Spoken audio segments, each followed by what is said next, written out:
Welcome to the Rivals in Law podcast, episode number 3.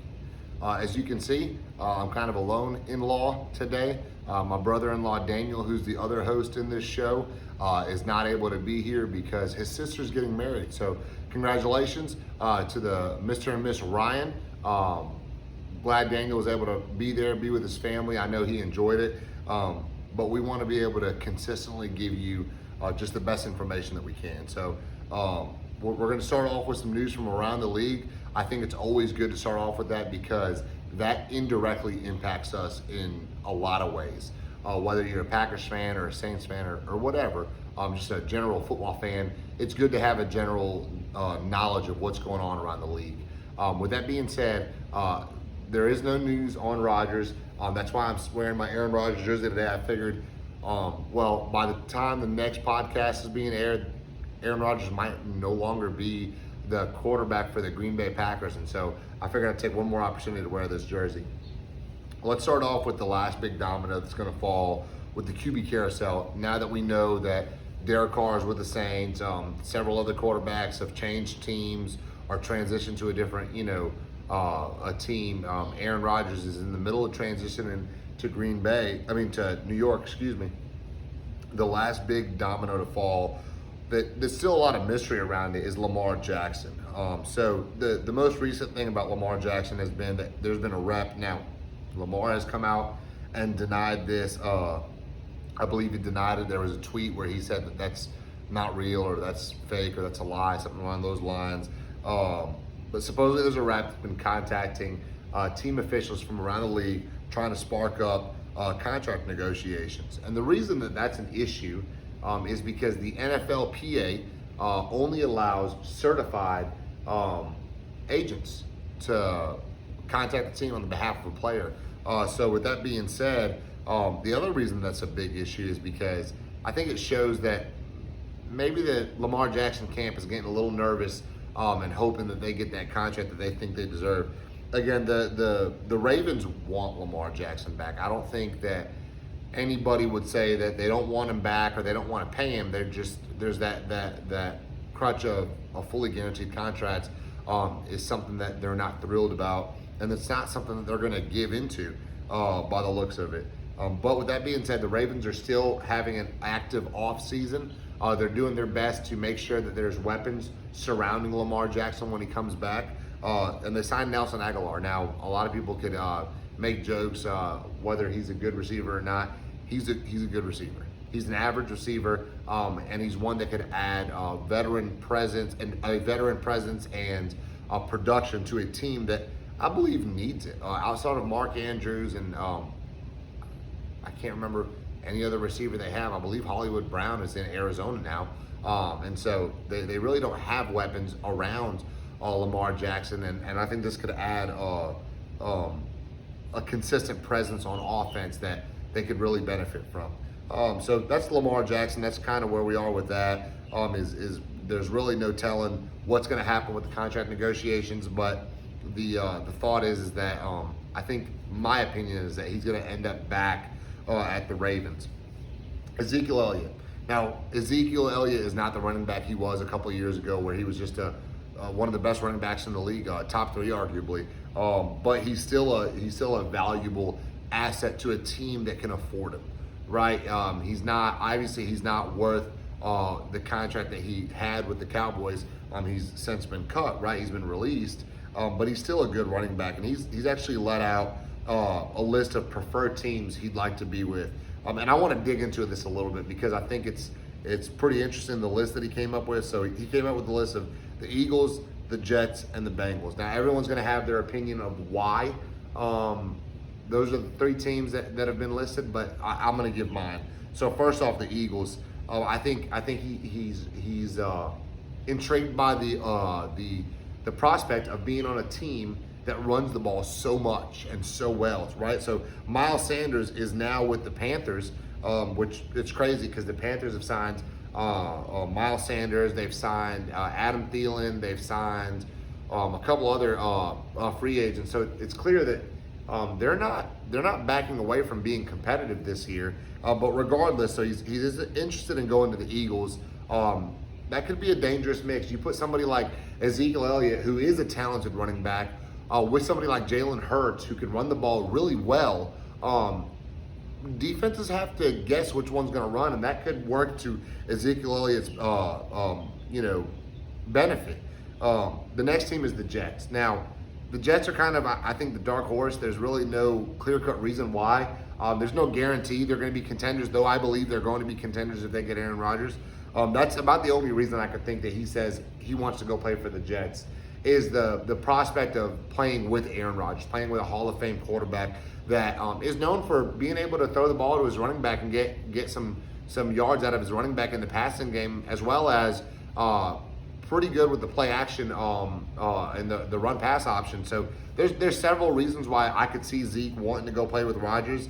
Again, that's not a done deal, so you wonder if the Jets are going to want Zeke. I mean, they have Breece Hall right now, so there's really no telling on if the Jets are even interested in Zeke Elliott, but he's interested in them. So you have that, and then you have the Bengals. You have the Cincinnati Bengals, and I did read one forum, and I thought this was pretty funny, where they said the reason that Zeke probably wants to go play with the Bengals is because he was with Joe Burrow at Ohio State.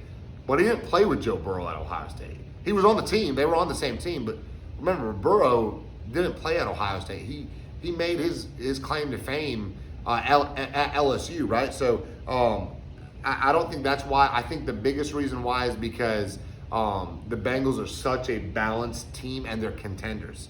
So there's a reason for him to want to go there. They have Joe Mixon, so he would be a good handcuff to Joe Mixon, somebody that they can depend on to be able to run the ball effectively if something were to happen to Joe Mixon. He's had some issues staying healthy. He's been a pretty durable back for the most part, to my thinking, but I'm not exactly sure. I haven't looked into it too much, but he seems to have been pretty durable. And so that's Ezekiel Elliott. We'll see where he goes from here. I'll be interested to see where he goes from here, but primarily I'm thinking he's going to end up at the Jets or the Eagles. I think the Bengals aren't going to want to bring on somebody with that much of a cap hit, because you have to think Ezekiel Elliott's still going to want to get his money. He's still going to want to be paid, and so the question is, the Bengals want to pay him, or are they happy with what they have and they're going to go get somebody else that could fill in just as well but be a lot cheaper. Going to the Jets, right? So we were just talking about the Jets going to our Ezekiel Elliott desiring to go to the Jets. So the Jets just completed a trade, and we'll talk a little bit more about the Aaron Rodgers, whether this impacts Aaron Rodgers or not, but they traded Elijah Moore to Cleveland for a second-round pick. Now, to me, that's huge. That's huge because it gives the Jets some more trade ammunition. But even bigger, it gives, I think Elijah Moore is extremely talented. It gives Cleveland a really good weapon to add on to the several weapons that they have, and Deshaun Watson and his massive, fully guaranteed contract that they took on. So I think that's a good move by both teams. I know that Elijah Moore wasn't very happy in New York. There were several times during the year that there were whispers that he wanted to be traded. I think he even made a formal trade request. But I think it's a pretty good move by both sides for the Jets to get some more draft picks. Something that they could either trade or they can use to replace Elijah Moore, and Cleveland gets a proven weapon. As proven as he is, he's only been in the league a couple of years, but he's an athletic weapon. The Jets, however, it's not like they just stood back and let that happen. On top of signing Allen Lazard last week, we talked about that. They also signed Mecole Hardman, right? So he was with Kansas City. Super athletic, fast jet swing kind of guy. Really quick receiver, and brings a lot of balance to an offense. Any offense that he's on, because he's kind of an equalizer. He's one of those guys that you can move around all over the offense. And so they signed Mecole Hardman. That was a good signing in my opinion, especially if they do complete this Aaron Rodgers trade, which I believe they will. I believe it'll be sometime before next weekend that they'll complete that. I do believe at the latest it'll be before the draft. Of course, I could be wrong about this whole thing, but that's just my thought. So having Mecole Hardman in New York playing for the Jets, adds a weapon and keeps relative athleticism on the field for Aaron Rodgers to be able to play with. Moving on, Cam Newton. Now this is not significant, but I think it's funny. So you hear about all these players trying to make a comeback. Cam Newton threw at Auburn's pro day, and he went on record and said that there's not 32 explicit people better than him in the league. Talking about 32 starting quarterbacks that are just better than him. Look, Cam Newton's uber talented, has a lot of athleticism, could run with the best of them, has a cannon of an arm. The issue's never been his athleticism. It's been the lack of production when it comes to him being able to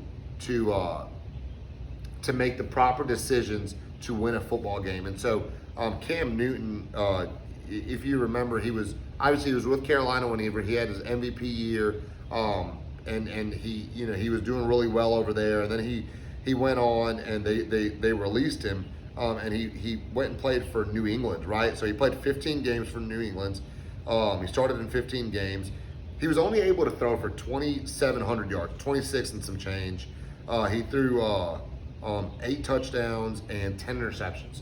So he had not just an average year, a real poor year. He didn't have that great of a year running the ball either. He was only able to get, I believe, 500 rush yards. I'm not exactly sure. I'm not able to find it.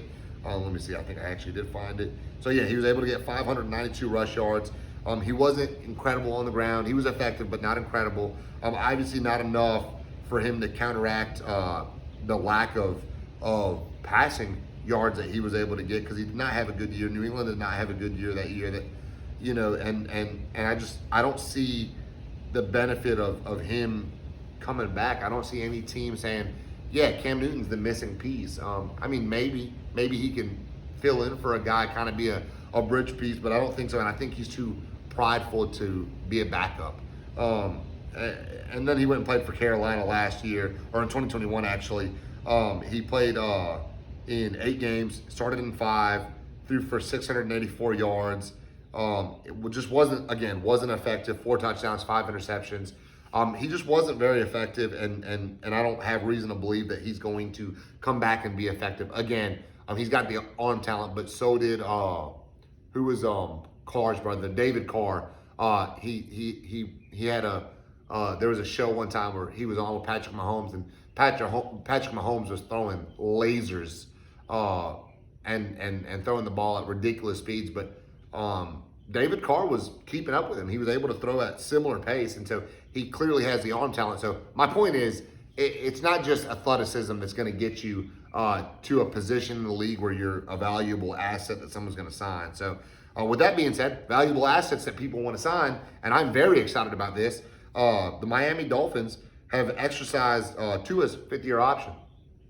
So as an Alabama fan, I'm a big Tua fan. I think he had a bad rap for not winning a national championship whenever he was with Alabama, except for that one year where he came in for Jalen Hurts and beat Georgia, which was incredible, when he was a true freshman. But I think he gets a bad rap because he had a couple of injuries that really slowed down his production. But even at that, he was one of the best quarterbacks in college football when he played. And if it wasn't for Joe Burrow, he would have been the best in my opinion. And Joe Burrow was hands down a better quarterback. Still is hands down a better quarterback. But Tua, I think, is worth a 5th-year option by Miami. I think that was a smart decision. I think Tua, if he's able to stay healthy, and I know that's a big question mark because of his injury history and his concussion history. If he's able to stay healthy, I think he could be pretty effective in this league. He had that one big game last year against Baltimore. He had several big games, but I do remember he had one really big game against Baltimore. So I'm excited to see that. I hope Tua is able to stay healthy. If by happenstance, Tua, you hear this, I'm a big fan. Only other jersey I have except for my Aaron Rodgers jersey is my Tua jersey. Big Tua fan. Bobby Wagner. Bobby Wagner is, in my opinion, one of the best linebackers in the league. He's not as good as he was in his prime. I think he's on the decline, but he's returning to Seattle on a 1-year deal. That's a good sign by Seattle. That gives them 1 year to see what they have with Geno Smith. Was it a fluke that he did that good last year, or is he going to be able to capitalize and continue to grow and continue to make these strides that they want him to make? And look, everyone should be rooting for Geno. It's incredible to see the kind of success he's had at Seattle. So I think it was a good sign, and it shows that Seattle is not falling back to rebuild. They want to stay relevant. Teams to watch, in my opinion, a team that has done pretty good in free agency, and it goes to show that they want to give Mac Jones an opportunity, is the Patriots. So they signed Juju Smith-Schuster, as some would call him, TikTok boy. It was a pretty good signing. I think he's a good receiver. I think he's an above average receiver. Again, I don't think he's a top 15 receiver, but top 20 for sure. I think so. I think he gives you that good, consistent presence. I think he's got good hands. He's a good route runner. I think he could be an asset in New England. And again, you look at the weapons they had last year. They didn't have very many weapons. And so I'm glad to see they did that. And then old gritty boy Mike Gesicki, who set the world on fire with his incredible gritties last year, tight end for Miami. They signed him, and I think that's a good sign. It's a good ad. And so watch the Patriots. The Patriots, if they have a good draft, they could be pretty relevant this year. Again, they're in a really hard division now, right? Traditionally, the Patriots have been in a kind of a cupcake division, and you look at them now, and there's some really good teams in that division. So good signings by New England. That's the main points I wanted to bring, just so we can kind of keep an eye on what's going on around the league. But with that being said, let's shift. Let's shift to the Packers, and we're going to talk about Aaron Rodgers because we need to. We should. But we're also going to talk about just a re-signing the Packers did. Now, this was a big re-signing. When I say big, it wasn't big like getting Bobby Wagner or getting a top of the line blue collar, blue chip signing, but it was a good signing. And so they're bringing back Justin Hollins, who he came over last year from Los Angeles. He had 2.5 sacks with Green Bay and 3 tackles for a loss. This is not a world beater type of signing, but this is a good signing that provides good depth for Green Bay at a position that they don't have a lot of depth, in the sense of they don't have a lot of experience depth. They have Quay Walker that I think is going to be really, really good. I think he's really athletic, that linebacker that Green Bay drafted from Georgia last year. I think he's going to be really good. He had some knucklehead moments, but I think he's going to grow. And I think he's really going to come into his own. But he's a good signing. He's kind of an edge outside linebacker, and somebody that can really rotate in and be good. Let's visit that Elijah Moore trade for a second. So you got Elijah Moore being traded to Cleveland for a second-round pick. Now, a lot of people are saying that this doesn't mean anything, and it might not. There's a lot of Packers fans out there who were hoping that Elijah Moore would be bunched in with a trade package from New York to Green Bay. I will say this, and I do think Elijah Moore is a good receiver. I think he's an athletic receiver that can really provide a lot of value for a franchise. He wasn't happy in New York. I don't necessarily want him if he's not going to be happy in Green Bay, because then it's going to limit the production that he could bring to the table. It's going to limit the value that he could bring to the table. So I'm not opposed to seeing him go to Cleveland. I think in Cleveland he's going to be a better fit, or Cleveland's a better fit for him, because I think he's looking for that steady production at quarterback that hopefully Deshaun Watson could bring. And when I say hopefully, I'm not a Deshaun Watson fan, but Cleveland obviously is hoping that he could bring it. But what that does mean is New York, I believe, has the 42nd and 43rd pick in the second round now. In a draft like this, where after the top 3 guys, there's a large gap, but between, I'd say, the top 5 and the end of the second round guys, there's not as big of a gap as usual. And so these second round picks, they have first round value because how close these guys are graded to each other. And so I think that this is something that could end up benefiting the Packers. Again, like I said previous, this does give the Jets another trade piece to go with. But there's a lot of questions swirling around of if Rodgers is worth a first round or a second round pick. And there's some people who are going on a limb and saying that, oh man, Rodgers, Green Bay has to trade him. They got to get the money off the books. He's not, the Jets just have to play hardball. No, let's stop. Because you got to remember, we're talking about Aaron Rodgers here, who has been known to be able to hold a grudge. Do you really want to be that team that was not willing to pay for Aaron Rodgers and lengthen this on? In the same regard, I think Packers fans have to get over this kind of delusion that they're having that that Rodgers is worth this huge haul of picks, and it's going to be several first-round picks and a player and all that. I think at this point, if I'm right, it's going to be a first or a couple of second-round picks, and it's going to result in Green Bay signing or Green Bay trading Rodgers for what seems to be not a ton of value. But that's because of the circumstance that they're in. That's because of the circumstance that Rodgers has put the Packers in. And but regardless, let's look at if Rodgers is worth it to New York, because you have to speak in relative terms. He's not going to be worth it to Cincinnati because they have a top 5 quarterback who's young and up and coming at the same time. And so it's not going to be worth it to Kansas City, who has Patrick Mahomes. But the Jets, the New York Jets, who, if Rodgers was traded, I said this on the last show, if Aaron Rodgers was traded today to the Jets, Aaron Rodgers would be the best quarterback in franchise history, no doubt.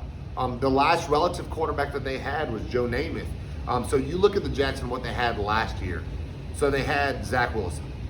Zach Wilson's stats last year, he started in 9 games. He threw for 1,700 yards, under 1,700 yards, 1,688 yards, 6 touchdowns and 7 interceptions. And he rushed the ball for 102 yards on 28 attempts. And so he wasn't good. I mean, there's no other way to say it. He wasn't good. I think when you look at the production that they got as far as wins out of Zach Wilson, that came from having a top 5 defense and some really good weapons on offense that were able to keep them in the game. But for come on, for crying out loud, Mike White took the position from him, and they were sooner to start Joe Flacco than Zach Wilson. And so Rodgers last year in his stats, and this is the reason I'm bringing up last year's stats, right? Not historical stats by Aaron Rodgers, is because in this regard, historical stats don't matter, right? It doesn't matter if Aaron Rodgers is a top 5 quarterback in the NFL or in NFL history. That doesn't matter. What matters is what he's able to bring to the table for New York today. And if he's able to replicate what he brought to Green Bay last year, and the thought is that it's going to be better, but if he's able to replicate it, he threw for 3,700 yards, so about 2,000 more yards than Zach Wilson did, and he ran the ball for 94 yards, so a little bit less. So if you're willing to ride into war with Zach Wilson and say, hey, we're not trading a second-round pick to Green Bay or a first-round pick to Green Bay, but we're willing to ride in with Zach Wilson, you're willing to say that, hey, I'm okay losing my job because New York's not going to stand for another year of mediocrity. They've been into it for too long. They felt the rush of success last year when they had this success in the middle of the season. So I just don't see that being something that they're going to do. And so is Aaron Rodgers worth it to the New York Jets? I believe that he is. I believe there's a compromise somewhere in there because of the cap hit that Rodgers is going to bring. But I do think that they have to keep in mind relative information, which is relative to Zach Wilson, Aaron Rodgers is worth whatever Green Bay is asking for. Now, again, Green Bay also has to think relative to the cap hit that they would take if Rodgers were to play this year, the cap hit they would take next year, which I believe is around $60 million. Take what you can and let's get out of there. There's a middle ground to all of that. I'll be interested to see. I do think it's going to be a second-round pick and a future first-round or a future conditional pick. I do think the first round pick's out of question now, but I hope not. I hope they do get a first round pick out of it. We'll see. Before we wrap up the Packers, the draft is right around the corner. I do want to bring up just a thing that I think would be fun to do. I think it would be fun to let's look at some draft prospects as if we were signing them to our respective camps, right? The Packers and the Saints.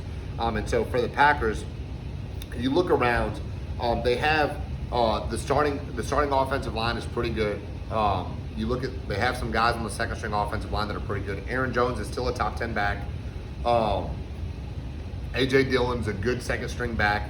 They have some talent at receiver. I think that, obviously they could pick up more talent at receiver, and that will never hurt. But they have some talent at receiver. With Christian Watson coming into his own, Romeo Doubs was doing really well, got injured, came back and did average. So he's good. And I think that there's always some free agents that you could pick up that could kind of bolster that receiver room. But when I look at the roster, the glaring hole to me is at tight end, right? So Big Bob Tunyon left, and he's got Chicago, I believe, and that's heartbreaking to me. But the reality of the matter is, he hurt his ACL. Whenever he tore his ACL, he came back. He looked like he lost a step, not just in speed, but in production as well. So he's gone. And then Mercedes Lewis is in a free agent, is in free agency. He's a free agent right now. So there's no telling what he's actually going to do. But I don't think he'll be back. And even if he does come back, Mercedes Lewis is not a receiver of a tight end, right? He's more of a blocker. He's one of the premier blocking tight ends in the NFL, but he's not a receiving tight end. So when you look at the draft and you look at some of the options that are at tight end, I think one person that stands out to me is Michael Mayer, right? And so Michael Mayer was a tight end at Notre Dame. He had 4.7 speed. Again, not out of this world fast, but fast. That's pretty athletic for a tight end. One comp I did see on him was Jason Witten. I love the comp. I think that's a pretty, based on body size, I'm not saying he's going to be a Hall of Fame tight end, but based on body size and athleticism, production in college, I think that's a pretty close comp. In 2021 and 2022, he had in each year over 65 catches and 800 yards, over 800 yards in both years. That's pretty good considering Notre Dame was going through a coaching change and going through an offensive scheme change throughout that. And also, Notre Dame's not one to be known for this prolific offense that's out of this world good, right? And so I think that's really, that's who I would want to see. That might not be the sexiest signing, right? That receiver from Tennessee and I can't even pronounce his name, but one of the receivers from Ohio State. They're both really good receivers, and I would love to see them. I think the hole is at tight end right now. I think that's where the need is. And so, kind of switching focus, let's go to the Saints real quick, right? And I'll do my best to fill in for Daniel with the Saints. Not a Saints hater at all. I do like the New Orleans Saints. I'm not a Saints fan. I'm a Packers fan.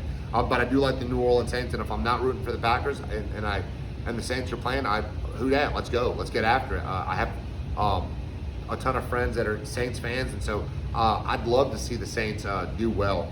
So with the Derek Carr signing, I do think that they're moving in a really fun direction. I think they're moving in a really good direction with the way that they're doing things.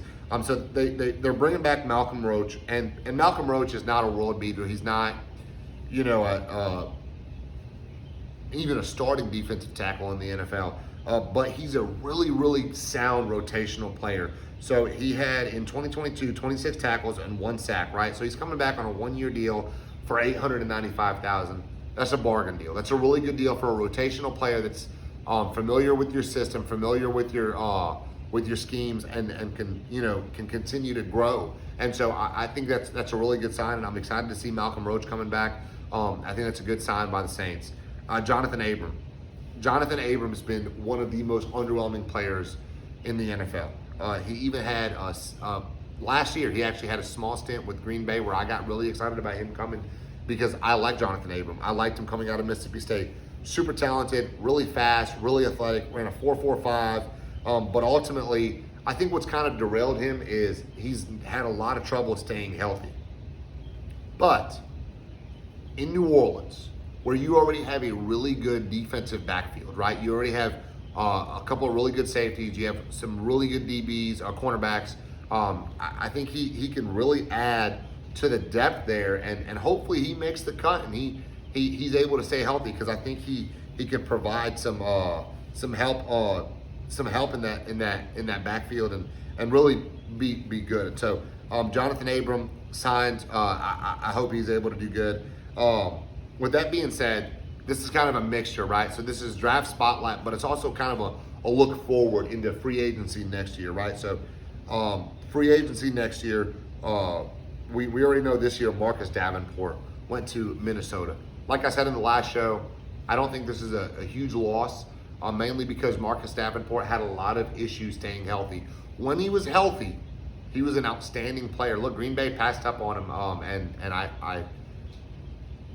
I wish they didn't, because if he was able to stay healthy, he's a really talented defensive end. However, not able to stay healthy, not able to stay on the field. With that being said, they're also Cam Jordan's scheduled to hit free agency next year. That's important to me because Cam Jordan's an anchor on that defense. Now, I'm not saying that he's going to hit free agency, that New Orleans is not going to bring him back, that he won't come back and he won't be signed, or he's going downhill. None of that. But what I do mean is he's scheduled to hit free agency. That's the truth. Whether he does good or not, irrelevantly, as of right now, he is scheduled to hit free agency. So with that being said, Myles Murphy, he's an edge from Clemson. He came in last year, super athletic guy. He's a big guy, 6'5", 258 pounds. He's projected to run between a 4.5 and a 4.6, which is really good speed for a defensive end. Played for a Clemson defense that traditionally is pretty good. Plays a pro style defense and had a really good defense. So with that being said, he had 36 sacks, 6 forced fumbles in 36 games. That's about a sack a game. That's pretty good production. I'll take that. If you can average a sack a game in the NFL, you're in pretty good company at that point. So with that being said, considering what New Orleans lost this year and what they could lose next year, they do have another Carl Random that's scheduled to hit free agency next year, which is the other defensive end. With that being said, I think Myles Murphy would be a good prospect to look into. I think he's got a lot of talent that he could bring to the table, and if it could translate to the NFL, he could be an asset for New Orleans. That pretty much sums it up. I do want to take a moment to say this, as a Packers fan, as an Aaron Rodgers fan, I don't want to be the Packers fan that is irate and Rodgers could come and sit the bench if we don't get what we want or anything like that. Look, Aaron Rodgers has done so much for the Green Bay Packers. He's provided Hall of Fame play. Even if it means that we didn't reach more than one Super Bowl, and we should have. Regardless, we reached the Super Bowl, and that's more than that can be said for most other teams, including the Detroit Lions ever, and then Minnesota with Kirk Cousins has not gotten to a Super Bowl. And so, look, there's a lot to be said for a quarterback getting you to the Super Bowl. There's a lot to be said for the production Aaron Rodgers was able to bring to the field. So I think that we need to consider that as a Packers fan before we're ready to discharge Rodgers and dishonorably see him leave. And he's brought a lot of good to the Green Bay Packers. So I just wanted to bring that up before we wrapped up. So with that being said, that's all we had today for the Rivals in Law podcast, episode 3. Tune in, listen to this episode, and come back for more.